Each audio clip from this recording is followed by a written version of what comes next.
concerns around privacy data, they've always been there, and we are right to pay attention to them.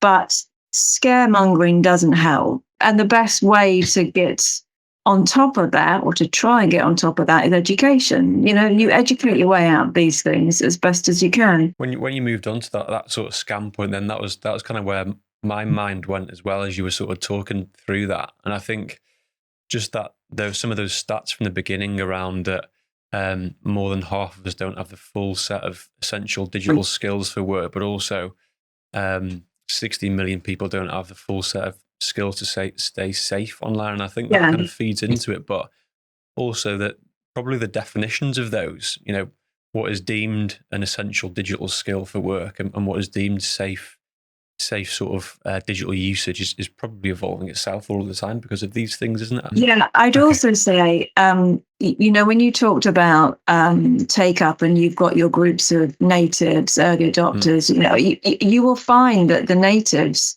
have shocking levels of awareness around security and staying safe.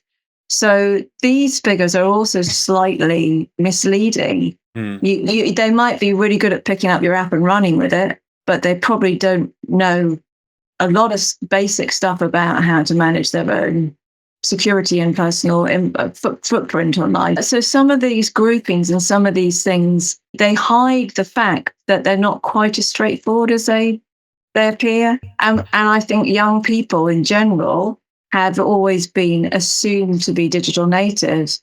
Well, they're very good at doing loads of things, but they're kind of quite bad at doing a lot of other things. And so, again, it's not helpful to just make the assumption that because you're under 16, you're going to be fine with this digital. It's not actually true. You still don't know what you don't know. Yeah, correct. Yeah. I think there will always be that element of concern around data as well, wasn't there? And it is all sort of linked to that scaremongering side of things. And you're right, there is issues associated with it, and people do need to be aware of it. But particularly when you think about making payments online and things like inputting banking information is usually one that we tend to find is one which, if it's passing off to another sort of payment provider or whatever, that will deliver some levels of uncertainty to people. And that's based upon horror stories of the past and those sorts of things, isn't it? I suppose, which, and rightly so in some scenarios, I guess.